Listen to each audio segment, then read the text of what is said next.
मित्रों नमस्कार। आज से हम लोग हितोपदेश नामक ग्रंथ को प्रारंभ कर रहे हैं और हितोपदेश का मतलब होता है हितस्य उपदेशः हितोपदेशः, अर्थात जिसमें हितकारी उपदेशों का वर्णन किया गया है। तो आप जानते हैं हितोपदेश जो है श्री नारायण पंडित जी के द्वारा लिखा गया ये जो ग्रंथ है ये बड़ा ही सुंदर ग्रंथ है। इसमें क्या है, जानवरों की कथाओं को लेकर के है ना।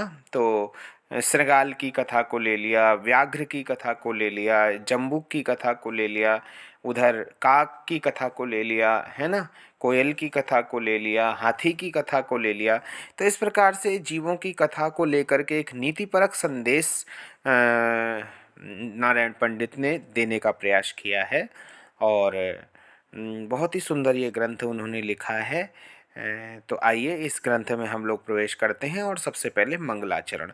कोई भी आचार्य हैं जिन्होंने भी अपने अपने ग्रंथों को लिखा है तो उसमें सबसे पहले उन्होंने क्या है किसी मंगलाचरण से ही अपने ग्रंथों को वो प्रारंभ करते हैं और उसी परंपरा को यहाँ पर हितोपदेशकार आचार्य नारायण पंडित जी ने भी उस परंपरा को निभाते हुए यहाँ पर मंगलाचरण किया है। तो आप देख सकते हैं मंगलाचरण यहाँ पर लिखा हुआ है, सिद्धि साध्ये सताम अस्तु प्रसादात् तस्य धूर्जटेः जाह्नवी फेन लेखेव यन्मूर्धनि शशिनः कला। ठीक है, साध्ये सताम साध्ये सिद्धि अस्तु। ठीक है, ये अर्थ हुआ इसका। तो क्या कह रहे हैं, सताम माने सज्जना नाम, जो सज्जन लोग हैं, ठीक, उनके जो है साध्य में, साध्य मतलब साध्य में उनके जो साधनीय कार्य हैं, है ना, जो वो उनके जो कर्म हैं, कर्मणि कर्म में, साध्य माने कर्मणि उनके कर्म में, उनके कार्य में, है ना, उनके कार्य में जो है सिद्धि ही अस्तु, उनके कार्य सिद्ध के में सिद्धि हो, अर्थात उनके कार्य सिद्ध हो जाएं। तो साध्य सताम सिद्धि अस्तु, अर्थात सताम सज्जनों के साध्य मने कार्यों में, कर्मणि कार्येषु सिद्धिरस्तु, सिद्धि अस्तु, सिद्धि हो जाए। किससे सिद्धि हो जाए, बोले धूर्जटेः प्रसादात्, तस्य धूर्जटेः प्रसादात्, उन भगवान शंकर की कृपा से, तस्य मने वैसे, वो जो भगवान शिव हैं उन भगवान शंकर के प्रसादात् मने कृपा, कृपात अर्थात अनुकंपातः, अनुकंपा से, भगवान शिव की कृपा से। तो तस्य मने वैसे शिव है, कैसे शिव हैं, तो बोले जाह्नवी फेन लेखे व मूर्धनी शशिनः कला, ऐसे शिव जी की कृपा से, अर्थात यन मूर्धनी मतलब जिनकी मूर्धनी में, जिनके सिर के ऊपर शशिनः कला, शशिनः माने चंद्रमा की, कला माने कला, है ना, चंद्रमा की जो किरण है ना, जो किरण है वो कैसी सुशोभित है ना। तो किस प्रकार की है वो, जाह्नवी फेन लेखेव, है लेखा इव, जाह्नवी फेन लेखा इव, जाह्नवी नदी होती है। तो जब नदी, जाह्नवी नदी, जब गंगा नदी बहती है तो उसमें क्या है, कहीं कहीं पर झाग उत्पन्न हो जाता है और उसकी झाग की एक रेखा जैसी बन जाती है ना, होता है ना। तो उस रेखा की तरह है जिनके मस्तक पर चंद्रमा की जो किरण है वो जाह्नवी फेन लेख की तरह, जाह्नवी के उस नदी के जो फेन है उसकी रेखा के समान उनके मस्तक पर जो किरण है वो किरण उनके मस्तक पर है। तो इस प्रकार के जो शिव हैं तस्य धूर्जटे है प्रसादात, उन धूर्जटी भगवान शिव के प्रसाद से, कृपा से क्या हो जाए, साध्य हो जाए कार्य, है ना, सिद्धि हो जाए उनके कार्यों में, साध्येषु कार्येषु, साध्य माने कार्यों में सिद्धि हो जाए, है ना। तो इसका सरल अर्थ भी यहाँ पर दिया है, देखो सरलार्थ लिखा है, यस्य भगवतः महेश्वरस्य ललाटे, है ना। तो जिन भगवान शंकर के ललाट में, माने ललाटे माने ललाट में, निशानाथस्य कला, निशानाथ माने चंद्रमा, चंद्रमा की कला, भागीरथ्या फेन चिन्हम इव शोभते, भागीरथी के झाग के समान शोभायमान हो रही है। एतादृशः गुणोपेतस्य, इस प्रकार के गुणों से युक्त शिवस्य अनुग्रहेण, ऐसे प्रकार के गुणों से युक्त शिव जी के अनुग्रह से सज्जनानाम अखिल कार्याणि सिद्ध्यन्तु, सज्जनों के जो सारे कार्य हैं वो क्या है, सिद्ध हो जाएं, कार्यों की सिद्धि हो जाए। तो देखो समास में लिखा है, देखो धूड़ जटे है, धूड़ जटे का मतलब शिवश्य, शिव जी का, तो शिव जी का एक नाम है धूड़ जटी, धूड़ जटे, धूड़ जटी। तो धूड़ जटी का मतलब क्या होता है, धूहु भार भूता जटी। तो धूह का मतलब क्या है, भार भूता, भार से युक्त जो जटी हैं, जटाएं हैं, यस्य सह, जिसकी, भार से युक्त जटाएं हैं जिसकी, ऐसे भगवान शंकर को धूड़ जटे कहा गया है धूड़ जटी भगवान शंकर कहा गया है। तो इस प्रकार के भगवान शिव, जाह्नवी फेन लेखा, मतलब जाह्नव्या फेन, जाह्नवी फेन तस्य लेखा, जाह्नवी फेन लेखा हो गया। यन मूर्धनी मतलब यस्य मूर्धा, यन मूर्धा तस्मिन यन मूर्धनी, सप्तमी हो गई इसमें। ठीक है, तो इस प्रकार से यहाँ पर जो है इसको बोला जाएगा। इसमें अनुष्टुप नाम का छंद है श्लोक में। ठीक, तो अब आगे दूसरे श्लोक में हम लोग चलते हैं। क्या कह रहे हैं, श्रुतो हितोपदेशो यम, देखिए ये श्लोक है दूसरा, ये श्रुतो हितोपदेशो यम पाटवम संस्कृतोक्तिषु वाचाम सर्वत्र वैचित्र्यम नीति विद्याम ददाति च। ठीक, अर्थात श्रुतः, ग्रंथ की उपादेयता का वर्णन कर रहे हैं यहाँ पर, ग्रंथ की क्या आवश्यकता है उसका वर्णन कर रहे हैं। तो कहते हैं अयम हितोपदेशः, लिखा है ना पहली पंक्ति में, हितोपदेशः अयम, अर्थात अयम हितोपदेशः, यह हितोपदेश जो है श्रुतः है संस्कृतोक्तिषु, संस्कृतोक्तिषु का मतलब संस्कृत पढ़ने वालों में, संस्कृत उक्ति कहने वालों में, संस्कृत को पढ़ने वालों में, संस्कृत के जिज्ञासु व्यक्तियों में, पाटवम, पाटवम माने कौशलम, कुशलता, नैपुण्यम, निपुणता है, ददाती, अपने हाथ से जोड़ लो क्रियापद को। तो ये जो हितोपदेश नाम का जो ग्रंथ हमने लिखा है, कह रहे हैं, वह संस्कृत पढ़ने वाले व्यक्तियों को क्या करता है, पाटवम, चातुर्यता देता है ना, चातुर्यता देता है, उनको क्या है, होशियार बनाता है, उनको निपुण बनाता है। और क्या करता है, वाचाम वैचित्र्यम, सर्वत्र वाचाम वैचित्र्यम, तो सर्वत्र माने सभी प्रकार से, वाचाम वैचित्र्य, वाणी की विचित्रता को प्रदान करता है। अर्थात संस्कृत के आप इस ग्रंथ को पढ़ेंगे तो छोटे छोटे संस्कृत के शब्दों का ज्ञान आपको प्राप्त होगा, जिससे आपकी वाणी में निखार आएगा, निखारता आएगी वाणी में, वाणी आपकी पटु हो जाएगी, है ना। संस्कृत के शब्दों का आपके अंदर शब्दकोश बढ़ेगा, किस शब्द को क्या कहते हैं, किस शब्द को कैसे बोलते हैं, तो उससे क्या है, आपको आपकी वाणी में विचित्रता प्राप्त हो जाएगी। और नीति विद्याम ददाति च, नीति विद्या का मतलब नीति पूर्वक जीने की जो विद्याएं हैं, क्या ग्राह्य है क्या अग्राह्य है, इस प्रकार की जो नीति विद्याएं हैं, उन विद्याओं को देने का ये जो काम करता है। ठीक है, तो कैसा है हितोपदेश, सरलार्थ यहाँ पर दिया जा रहा है, देखो, गुरुमुखात अधीत एव हितोपदेश ग्रंथः, श्रुतः माने सुना हुआ, है ना, तो गुरु मुख से सुना हुआ यह हितोपदेश नामक ग्रंथ है, संस्कृत भाषणे पटुत्वम ददाति, संस्कृत भाषण करने में, लिखा था ना आगे वहां पर, तो उसमें लिखा था कि संस्कृत बोलने वालों के लिए पाटवम माने पटुत्ता, चातुर्य देता है, और सर्वविध प्रयोग व्यवहार हेशु नैपुण्यम, सब प्रकार के प्रयोगों के लिए निपुणता प्रदान करता है। और नीति शास्त्राणाम ज्ञान सम्यक प्रयच्छति, नीति शास्त्रों का ज्ञान भी है जो हितोपदेश नाम का जो ग्रंथ है वह प्रदान करता है। ठीक है, तो इस प्रकार से ये हितोपदेश नाम का ग्रंथ है। आगे तीसरा श्लोक देखते हैं हम लोग, बड़ा अच्छा श्लोक है तीसरा श्लोक भी। अजरामरवत प्राज्ञो विद्यामर्थम च चिंतयेत गृहीत इव केशेषु मृत्युना धर्ममाचरेत। अर्थात यहाँ पर इस विद्या के वैशिष्ट्य का वर्णन यहाँ पर किया जा रहा है कि विद्या का कितना बड़ा वैशिष्ट्य होता है, विद्या की कितनी बड़ी विशेषता होती है। विद्या को ग्रहण करने के लिए व्यक्ति को क्या करना चाहिए? बोले बोले प्राज्ञः, जो बुद्धिमान व्यक्ति होता है, बुद्धिमान पुरुष जो होता है, विद्वान जो होता है, उसको क्या करना चाहिए?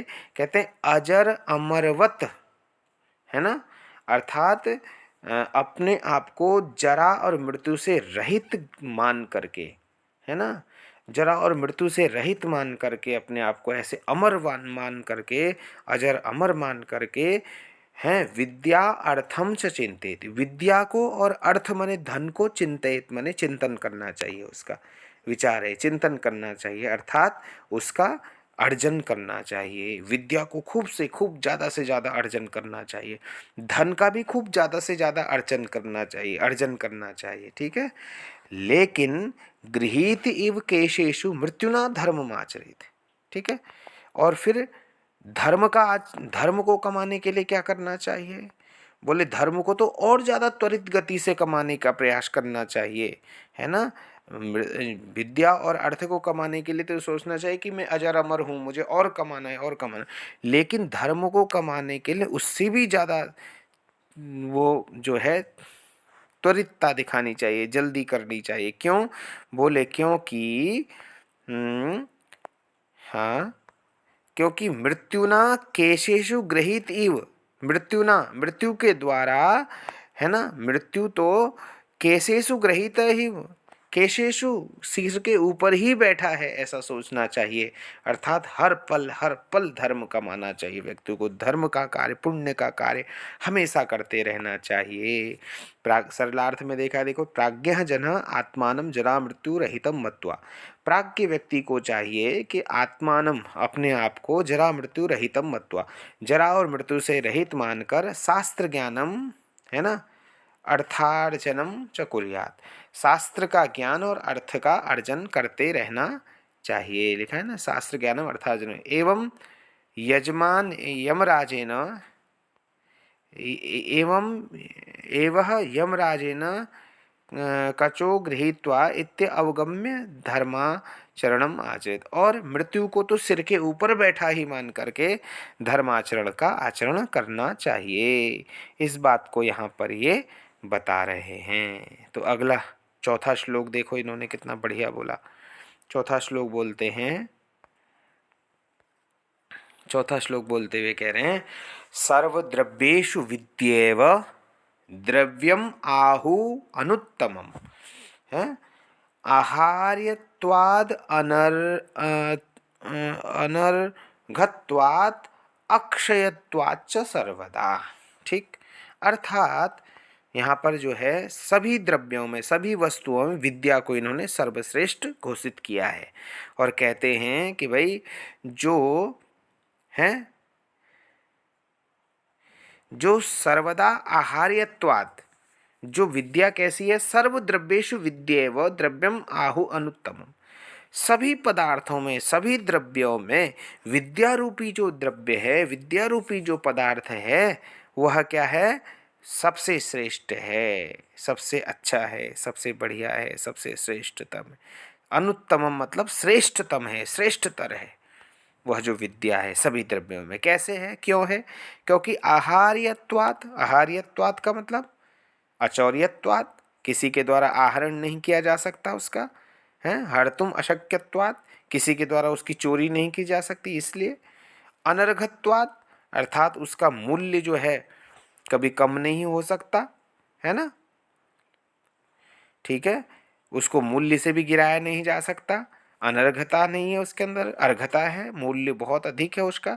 और अक्षयत्वात्, अर्थात अविनाशित्वाच्च, अविनाश, अब कभी उसका विनाश नहीं हो सकता। देखो विद्या क्या है, न चौरहार्यम, हमने श्लोक भी पढ़ा है ना, न चौरहार्यम न भ्रातृभाज्यम, न चोरों के द्वारा विद्या को चुराया जा सकता है, न भाइयों में बंटवारा हो सकता है विद्या का। अक्षयत्वात्, और अक्षय कभी भी नष्ट नहीं हो सकती, और उसका मूल्य कभी भी कम नहीं हो सकता, हमेशा उसका मूल्य, वैल्यू बढ़ती ही रहती है। इसलिए विद्या का जो रूपी जो धन है वो क्या है? वो कहते हैं कि सबसे बड़ा जो धन है विद्या रूपी ही वो धन है, सबसे श्रेष्ठ है विद्या। फिर 5वें श्लोक में क्या कहा देखिए,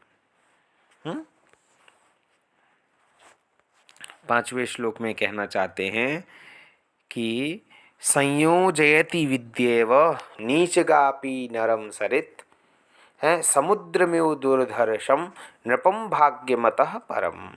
ठीक, तो विद्या के बारे में बताना चाह रहे हैं।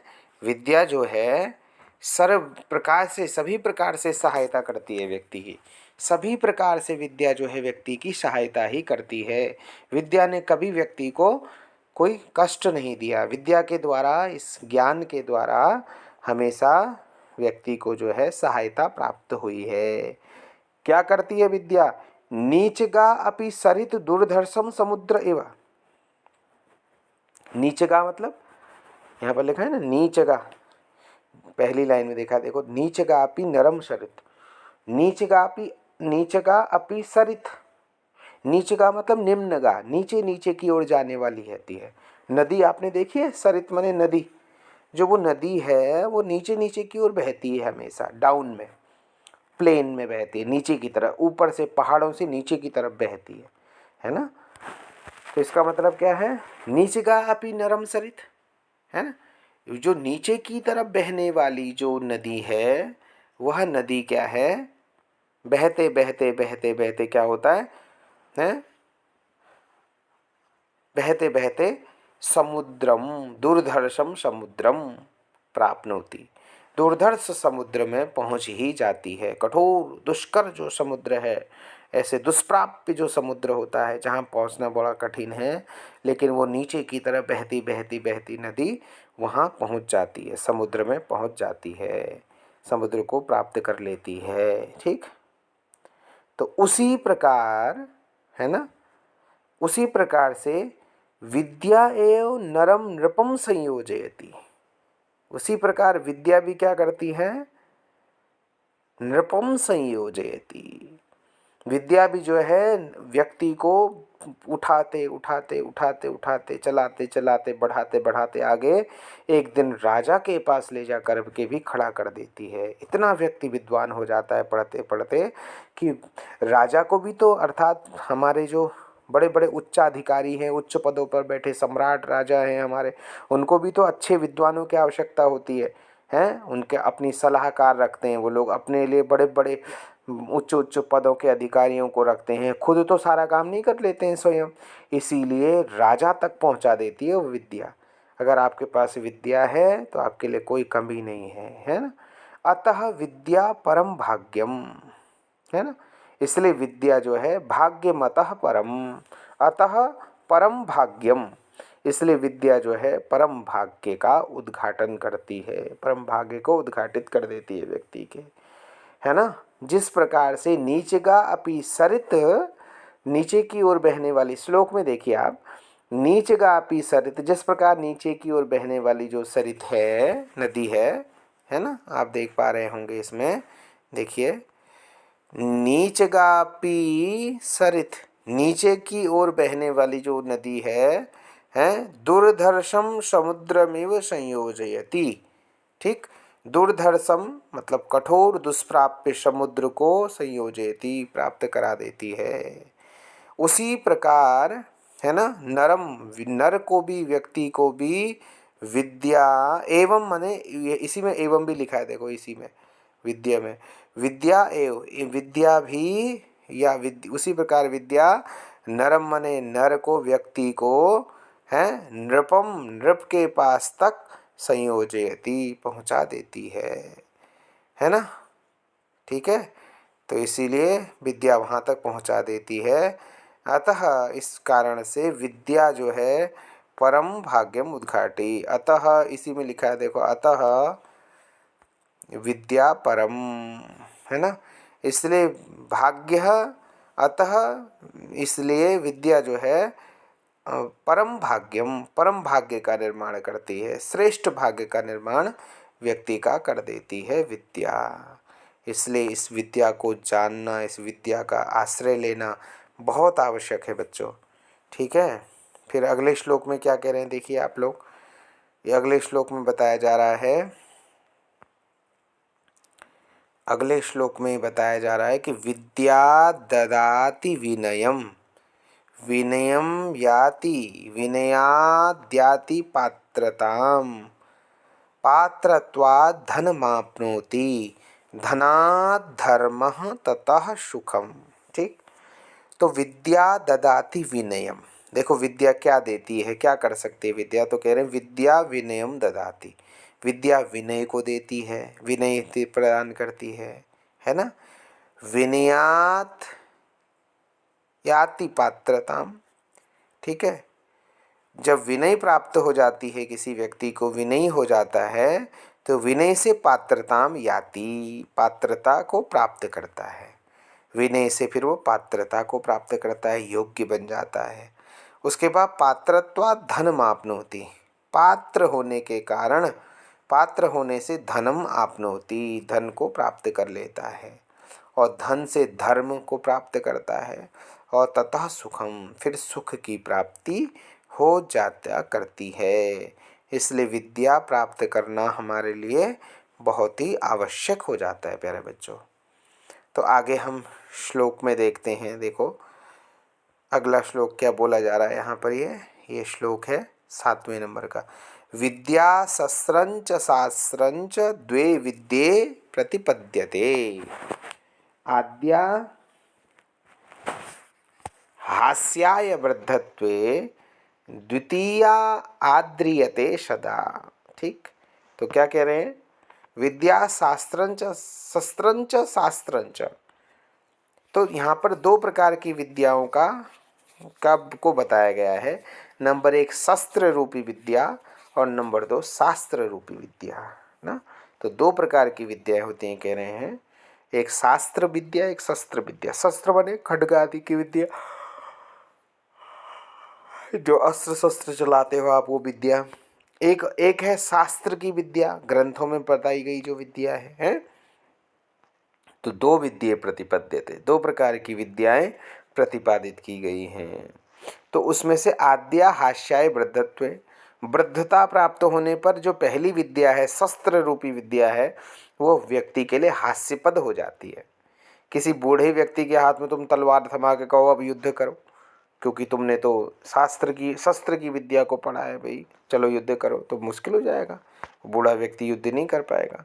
लेकिन बहुत पढ़ा लिखा व्यक्ति है लेकिन बूढ़ा हो गया है, तो तब आप उससे कहो कि भाई हमको थोड़ा आप कुछ बताइए, तो वो तुरंत अपने ग्रंथों के बारे में चिंतन करता हुआ वो आपको बता देगा और प्रामाणिक बात बताएगा। क्योंकि विद्या में जितना पढ़ा लिखा शास्त्र पढ़ा व्यक्ति होगा, जितना सयाना होगा, उतना उसे ज़्यादा प्रामाणिक माना जाता है। ठीक है। इसीलिए यहाँ पर क्या है, विद्या के महत्व को समझाया जा रहा है कि विद्या का शास्त्र रूपी जो महत्व है, शस्त्र से ज़्यादा शास्त्र का महत्व है, ग्रंथ का महत्व है। इसलिए यहाँ पर इस बात को बताया जा रहा है। द्वितीया आद्रियते सदा, इसीलिए कहा है द्वितीया मतलब जो द्वितीय विद्या है, जो शास्त्र की विद्या है, उस विद्या को द्वितीय विद्या कहा गया। तो द्वितीय विद्या आद्रियते सदा, दूसरी विद्या का हमेशा आदर होता है, अथवा वो विद्या हमेशा आपका आदर कराती है, ऐसी दूसरी विद्या है। इसे दो प्रकार की विद्याओं का वर्णन यहाँ पर किया जा रहा है। तो उसके बाद अगला 8वां श्लोक यहाँ पर बोला जा रहा है। ये देखिए, इसमें कहा गया है कि यन्नवे भाजने लग्नः संस्कारो नान्यथा भवेत् कथा छलेन बालानाम नीति तद इह कथ्यते। तो यहाँ पर कहते हैं यत नवे, यत माने जिस प्रकार से, है ना, नवे माने नवीन नूतन है, भाजने माने बर्तन में, जिस प्रकार से नए बर्तन में, है ना, नए बर्तन में जो संस्कार अंकित कर दिया जाता है, संस्कारः लग्नः, लग्न माने अंकित कर देना, उसको लगा देना संस्कार को। जैसे आप नया बर्तन बनाते हो कोई, तो उसमें क्या है, कोई डिजाइन बना देता है, कोई उसमें अपना नाम लिखवा लेता है बर्तन के ऊपर, तो जैसा उसमें कर दिया जाता है वो हमेशा के लिए उसमें हो जाता है, फिर वो संस्कार उस बर्तन का मिटता नहीं है ना। तो उसी प्रकार से बच्चों को संस्कार देने के लिए, नीति के संस्कार बच्चों को देने के लिए, है ना, ये ग्रंथ लिखा जा रहा है। ये कहने का आशय है इनका कि यत नवे भाजने लग्न संस्कार अन्यथा न भवेत्, जिस प्रकार से यत माने जिस प्रकार से नए भाजन ने नए बर्तन में हैं अंकित किया हुआ संस्कार, लग्न संस्कार मतलब अंकित संस्कार अन्यथा न भवेत, ठीक है, अन्यथा नहीं होता है। तत् माने उसी प्रकार से, तद इह लिखा है ना दूसरी लाइन में देखो, नीति तद इह, तद इह माने वह इसी प्रकार से, कथा छलेन माने कथा के बहाने से, बालानाम माने बालकों में, नीति माने नीति के ना, नीति माने नीति, नीतिपूर्ण वाक्यों को कथ्यते माने उपदेश दिए जा रहे हैं। नीतिपूर्ण जो वाक्य हैं वो बच्चों को मेरे द्वारा उपदेश किए जा रहे हैं। इसीलिए बच्चों यहाँ पर ये उपदेश किए जा रहे हैं, बातें बताई जा रही हैं। इसलिए ये ध्यान में रखने वाली बात है कि ये कथा के बहाने से बच्चों में नीति का, नियमों का है संस्कार डालना चाहते हैं। हितोपदेश के जो रचयिता हैं नारायण पंडित, ये उन बच्चों में संस्कार डालना चाहते हैं, अच्छा संस्कार बताना चाहते हैं। कथा तो बहाना है, कथा छलेन मतलब कथा के ब्याज से, कथा के जो बहाने से बच्चों में क्या करना चाहते हैं, वो संस्कार डालना चाहते हैं, ठीक है। हाँ, ये इस प्रकार की बात यहाँ पर इन्होंने इस बात में बताई है, 8वें श्लोक में बताई है।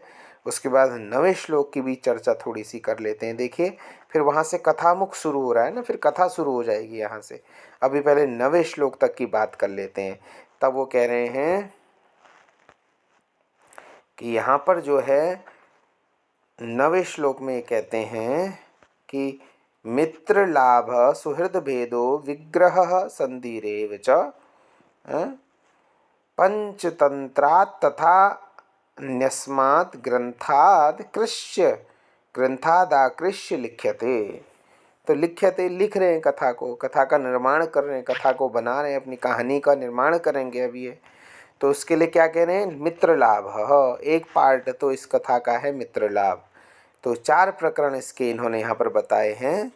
तो पहला प्रकरण में ये कहते हैं कि पहला जो प्रकरण है हमारा वह है मित्र लाभ, दूसरा सुहृद भेद, तीसरा है विग्रह, चौथा है संधि। तो मित्र लाभ, सुहृद भेद, विग्रह और संधि, ऐसे 4 प्रकरण इसमें हमारी कथा में हैं, ये बताना चाह रहे हैं। तो पंचतंत्रा तथा लिया कहाँ से आपने इन कथाओं को कहाँ से संग्रह किया, पूछा जा रहा है। तो तब कह रहे पंचतंत्रात् तथा अन्यस्मात्। तो 2 जगह से लिया बोलते हैं कि एक तो पंचतंत्र में से लिया है। आपको पता होगा विष्णु शर्मा नाम के विद्वान ब्राह्मण के द्वारा लिखा गया जो ग्रंथ है वो पंचतंत्र है। तो कुछ तो कथा इन्होंने पंचतंत्र से ली हैं, तथा अन्यस्मात्, तथा कुछ अन्य जगह से लिए हैं। तो 2 जगह से इन्होंने कथाओं को लिया है, एक तो पंचतंत्र से लिया है और दूसरा लिया है अन्यस्मात्, अन्य ग्रंथों से इन्होंने लिया है। तो अन्यस्मात् ग्रंथात् माने अन्य ग्रंथों से आकृष्य माने खींच करके, माना निकाल करके यानी ले करके, है ना, लिख्यते माना मया लिख्यते, मेरे द्वारा लिखा जा रहा है। तो मेरे द्वारा ये ग्रंथ को जो है लिखा जा रहा है, यहाँ पर ये इस चीज़ को बताना चाह रहे हैं, ठीक है। तो यहाँ उसके बाद फिर यहाँ हमारा कथामुख फिर प्रारंभ हो जाता है, यहाँ से कहानी जैसी प्रारंभ हो रही है। तो उसको फिर हम अगली कक्षा में यहाँ से देखेंगे। धन्यवाद बच्चों, इसको आप कंठस्थ करें, इनको श्लोकों को याद करें। ये नीतिपरक श्लोक हैं, बहुत काम की चीज़ है आपके। धन्यवाद।